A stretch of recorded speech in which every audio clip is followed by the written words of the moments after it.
إن الله وملائكته يصلون على النبي. Assalamualaikum warahmatullahi wabarakatuh. Alhamdulillahilladzi an'amna bi ni'matil imani wal islam. Wassalatu wassalamu ala Muhammadin wa ala alihi wa ashabi ajma'in. Asyhadu an la ilaha illallah rabbul alamin wa asyhadu anna Muhammadar rasulullah khatimun nabiyyin, amma ba'du. Alhamdulillah wa syukurillah. Senang sekali bisa berjumpa lagi dengan Anda semua di channel saya yang sangat sederhana ini.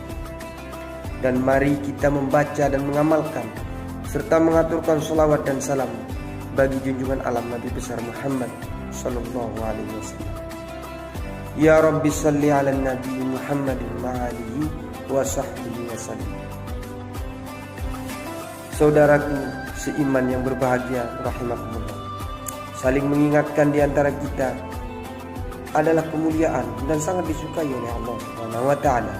Terlebih tentang penting dan perlunya kita menjadi pribadi yang baik untuk menyongsong kehidupan selanjutnya nanti setelah mati. Serta izinkan saya berharap dan berdoa kepada Allah Subhanahu wa taala untuk kita semua agar dibukakan segala pintu kemudahan atas segala urusan, dipanjangkan umur, dimudahkan rezeki, dan memiliki kehidupan yang diridhoi Allah Subhanahu wa taala. Kali ini kita akan membahas tentang pengertian dan macam-macam sujud dalam ajaran agama Islam. Kata sujud itu berasal dari bahasa Arab. Sujudun merupakan kata dari bahasa Arab yang dapat disamartikan dengan perbuatan menempatkan dahi, hidung, kedua telapak tangan, kedua lutut, dan kedua ujung kaki pada kondisi serentak di lantai dengan tujuan tertentu karena Allah Subhanahu wa taala pada waktu dan saat-saat tertentu. Sujud juga adalah suatu gerakan wajib yang dilakukan di dalam salat, di mana dahi, kedua lutut, kedua telapak tangan, dan ujung kedua jari kaki menempel pada alas salat. Menurut pakar tafsir Asfani, sujud bermakna merendahkan dan menghambakan diri kepada Allah SWT. At-tazallul lillah wa ibadatihi. Sujud dalam pengertian tidak boleh dilakukan kecuali hanya kepada Allah Subhanahu wa taala semata. Sujud dalam penyembahan kepada selain Allah sangat dilarang keras dalam ajaran Islam, karena selain bertentangan dengan prinsip tauhid, juga karena hal itu dapat merendahkan harkat dan martabat manusia sebagai makhluk tertinggi ciptaan Allah Subhanahu wa taala. Kata Al-Asfani, sujud ada kalanya dilakukan dengan sukarela, yaitu sujud ikhtiar. Inilah sujud seorang muslim, baik waktu salat, mendengarkan bacaan Al-Quran, yaitu sujud tilawah, maupun ketika ia mendapatkan kenikmatan atau sujud syukur. Allah Subhanahu wa taala berfirman, "Hai orang-orang yang beriman, rukuklah kamu, sujudlah kamu, sembahlah Tuhanmu, dan berbuatlah kebajikan, supaya kamu mendapat kemenangan." Quran surat Al-Hajj. Ada kalanya pula sujud dilakukan secara mekanistik melalui ketetapan dari Allah Subhanahu wa taala. Taskhir. Inilah sujudnya tumbuh-tumbuhan, binatang, dan semua benda-benda baik di langit maupun di bumi, termasuk di dalamnya sujud para malaikat. Allah Subhanahu wa taala berfirman, "Dan kepada Allah sajalah bersujud segala apa yang berada di langit dan semua makhluk yang melata di bumi, dan juga para malaikat, sedangkan mereka tidak menyombongkan diri." An-Nahl. Sebagai perintah agama, sujud merupakan salah satu perbuatan yang sangat dicintai oleh Allah Subhanahu wa taala, karena di dalamnya terkandung keutamaan-keutamaan serta keistimewaan yang sangat banyak. Di antaranya pula, sujud memperlihatkan kebiasaan manusia di hadapan kebesaran dan keagungan Allah. Dikatakan demikian karena dengan sujud manusia rela meletakkan wajah, simbol kehormatannya, di titik yang paling rendah, yaitu ke tanah atau lantai. Keutamaan lainnya adalah mendidik kita semua bersikap rendah hati dan menjauhkan kita dari sikap sombong atau takabur.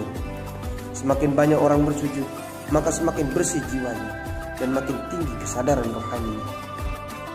Rasulullah Shallallahu Alaihi Wasallam bersabda, "Hendaklah kamu banyak bersujud, karena sesungguhnya tiada engkau bersujud sekali kepada Allah kecuali Allah menaikkan derajatmu dan menghapuskan dosa dan keburukanmu." Hadis riwayat Muslim. Keutamaan yang lain dari sujud juga menunjukkan kesungguhan dan kesetiaan baik dalam ibadah maupun doa.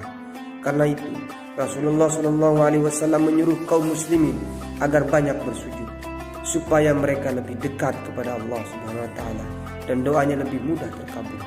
Inilah makna firman Allah Subhanahu wa taala, maka bertasbihlah dengan memuji Tuhanmu dan jadilah kamu termasuk orang-orang yang bersujud.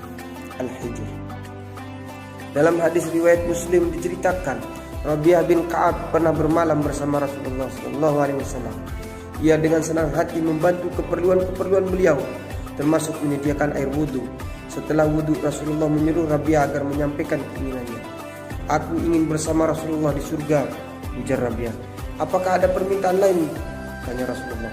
Hanya itu ya Rasulullah, jawab Rabi'ah. Lalu Rasulullah SAW bersabda, bantulah aku untuk kebaikanmu dengan banyak bersujud. Tentunya bersujud secara zahir kepada Allah SWT juga merupakan cerminan daripada lupa batin tentang penghambaan kita kepada Sang Pencipta yang maha segala-galanya, yaitu Allah Subhanahu wa taala.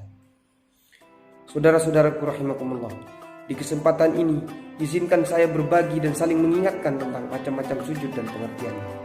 Yang pertama, sujud syukur. Sujud syukur ini mengandung arti sujud yang dilakukan oleh seseorang yang tengah mendapatkan sebuah keberuntungan atau keberhasilan yang dicapainya atas karunia yang telah diberikan Allah Subhanahu wa taala, sehingga membuat dirinya sangat senang, atau ketika seseorang tersebut telah diselamatkan oleh Allah Subhanahu wa taala atas bahaya yang bisa menimpanya. Sebagai contoh, ketika seseorang tersebut mendapatkan sesuatu yang sangat berharga bagi dirinya, baik itu berupa nilai yang bagus setelah melakukan ujian, atau ketika penyakit yang dideritanya telah sembuh, atau ketika seseorang tersebut selamat dari ancaman bahaya yang bisa saja menimpa dirinya. Yang kedua, sujud syahwi. Lafaz syahwi berarti sahun.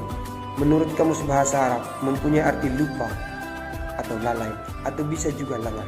Sedangkan menurut istilah adalah adanya sesuatu, baik itu bacaan atau gerakan, yang terlupakan ketika melaksanakan sholat. Artinya, sujud syahwi ini dilakukan ketika seseorang yang sedang berada dalam kondisi sholat, kemudian ada yang dilupakannya. Hal ini bisa diakibatkan karena kurangnya konsentrasi, sehingga membuat dirinya lupa atau lalai, atau memang adanya keterbatasan dalam berkonsentrasi. Maka, sujud ini dilakukan ketika seseorang sedang melakukan ibadah sholat, lalu orang tersebut lupa atau ragu atas bacaannya, gerakannya, atau jumlah rakaat sholatnya yang sedang dilaksanakannya. Nah, dalam hal inilah seseorang diberi kesempatan untuk melakukan sujud syahwi. Hukum sujud syahwi adalah sunnah. Meski demikian, alangkah pantasnya untuk dikerjakan. Yang ketiga, sujud tilawah. Sujud tilawah adalah sujud yang dilakukan seseorang ketika sedang membaca atau mendengar bacaan Al-Quran, yang mana pada ayat Al-Quran tersebut terdapat ayat sajadah, baik ketika sholat maupun di luar sholat. Demikianlah pengertian dan macam-macam sujud di dalam ajaran Islam.